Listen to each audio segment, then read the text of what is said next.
Hello again, sweet darlings. Welcome back to my channel where I share weekly videos all about femininity, homemaking in the English countryside, and instinctual mothering. Today, I want to talk to you a bit more about becoming a feminine and submissive wife and share with you 7 habits that have helped me in this area of development. Submission has become a dirty word.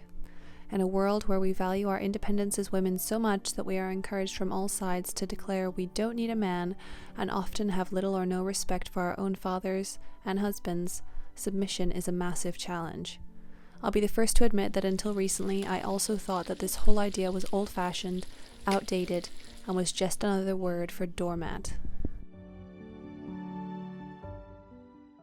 But I was wrong. Since entering the Catholic Church just over a year ago, I've learned so much about the beauty that submission offers to your marriage. I've been surprised how often it's mentioned in the Bible and to learn that it was taught and encouraged by the Church Fathers throughout history. Before I started this year of transforming my marriage, there was an underlying tension in our household. I felt entitled to being in charge and was resentful that I couldn't control those around me or make them see that what I wanted to do was a priority. My focus was way too much on what I felt other people should be doing, and I had no framework for how to improve myself and no model for ideal femininity. I slowly started to realize that being a feminine wife and mother was about much more than wearing dresses or baking sourdough. It was somehow related to softness and to surrender. During this past year, I've put into practice some key new habits to become a submissive wife, and this has blessed me and my husband so much. Gone are the evenings spent arguing or daytime tensions over insignificant details. We finally trust one another because our roles are clearly defined, and my submission has encouraged his growth in leadership and headship of our family.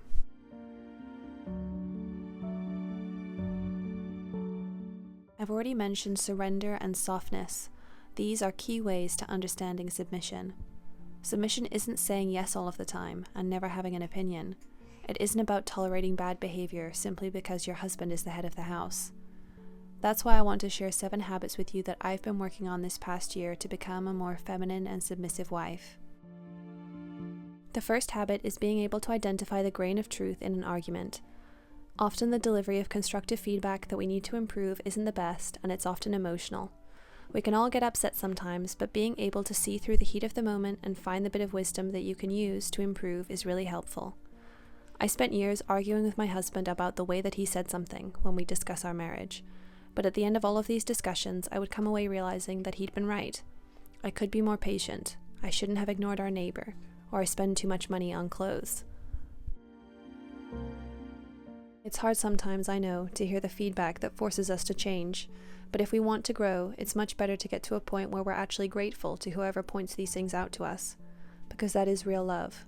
Wanting someone to be the best that they can be. Having arguments about marriage issues was exhausting, so I decided to try and listen and not get defensive, and just skip ahead to the point where I'd asked how I could change and improve. We finally started having productive chats about new habits that I could form, what help I needed to manage our household, and so on. The second habit that I've been working on to become a more feminine wife is not taking things personally. Your husband's bad day isn't always or even often about you or something that you did. And it's hard, but sometimes you can't do much about it in the moment. But you can do some things behind the scenes for when he's ready to talk or rejoin your family. Setting the tone of the house, getting something nice ready to eat, smiling when you see him, even if he doesn't feel like smiling back. Staying calm yourself even if chaos is descending. Because although we rely on our husbands to be our strong guys, to lead our households, they do falter, and they're only human. There might come a time when they really need you to take charge and to carry them for a while.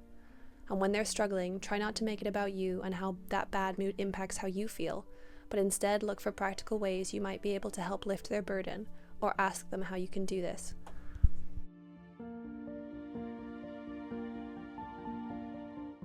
The third way that I've been trying to become a softer wife is smiling more. It sounds like such a small thing, but it makes a difference. When a stranger smiles at us, we immediately feel more comfortable, and it's the same in your house. I know that it makes a big difference to how my husband feels coming home or even coming into a room if I look up and genuinely smile. It lifts his worries about whether I've been coping okay with our daughters or whatever else might be going on, and it lets him know how happy I am to see him.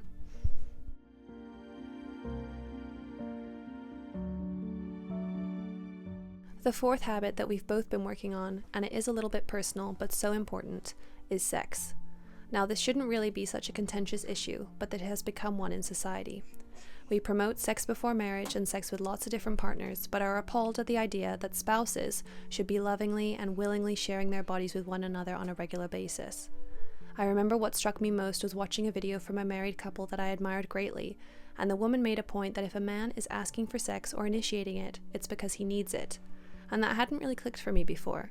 I loved my husband, but it had never occurred to me how he must have been feeling as I turned him down or showed a lack of enthusiasm. Now, I know that there could be men and women out there who are struggling with this, but generally speaking, men have a higher sex drive, and it's incredibly sad to see how many men are living with wives who use sex as a reward if their husbands have done what they expect.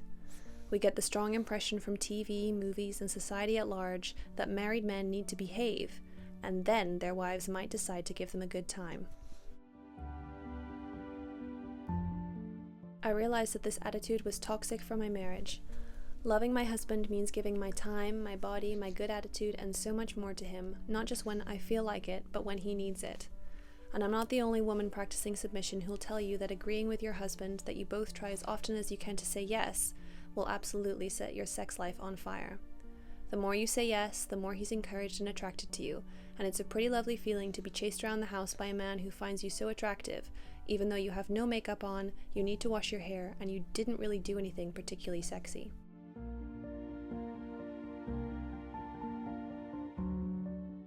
I grew up bombarded by the message that sex was all about foreplay and complicated outfits or gadgets, a performance, so to speak. But I've now discovered that this isn't the case, and in its simplest form, it's one of the greatest gifts that you can give to your marriage, is saying yes and connecting with your husband this way regularly. The fifth habit that I've been working on to become a more submissive and feminine wife is learning to ask nicely. This is so powerful and just goes to show what a disservice modern society is doing to young women. We are constantly bombarded with signs and movies and people telling us to speak up and never let a man shut us down. This has quickly escalated to women becoming shouty generally and moaning 90% of the time, both in movies and in real life. Being unhinged and rude isn't attractive, and it actually doesn't make anyone take you seriously or value you for your brains. I have found that when I need something from my husband, the context and the tone are key. For example, our vacuum cleaner has been gradually slowing down and kept falling apart. I mentioned this to him, but didn't complain every time I had to use it.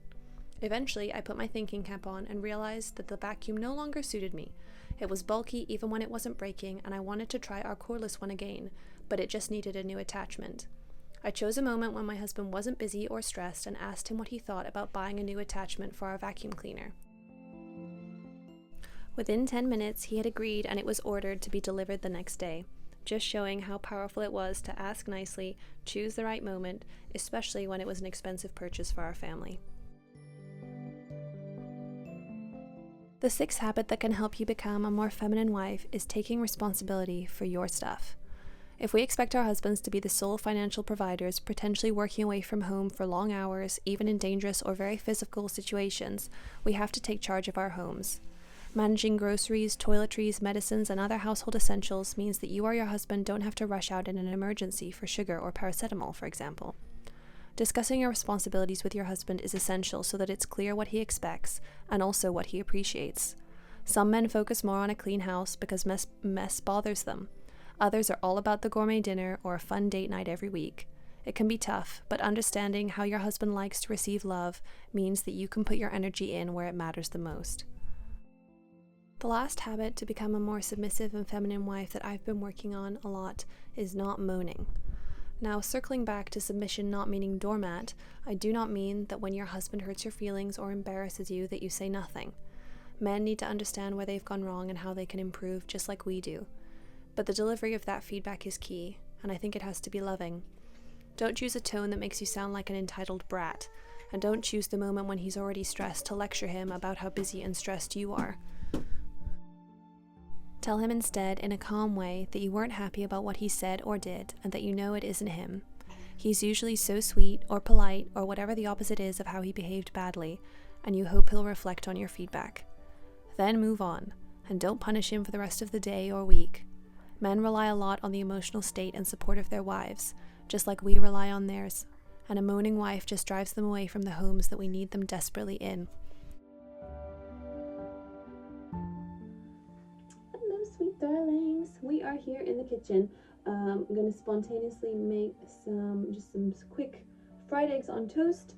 I made a new recipe I was trying, made some honey and rosemary sourdough yesterday, which my husband has been really enjoying. And he just called me to say that he's coming home for lunch.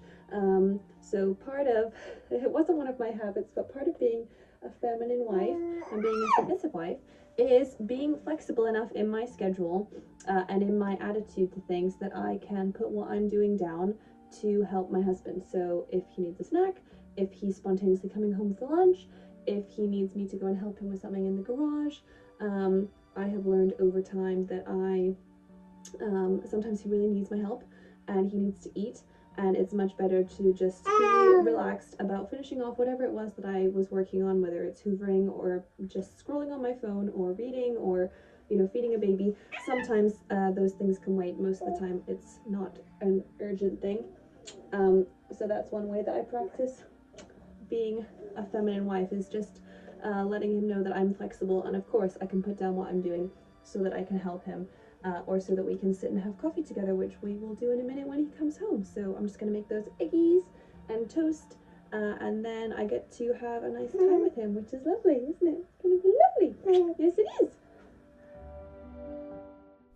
Thank you all so much for tuning into this video. I hope you'll consider some of these habits as wives and try something new to make your marriage even better. I'm still learning all of the time, but finally being able to discuss things calmly, asking nicely, and letting my husband lead have made a big change to our daily dynamic and how happy we both feel in our marriage. I hope to see you all here again soon for my next video, but in the meantime, take good care everyone, and God bless.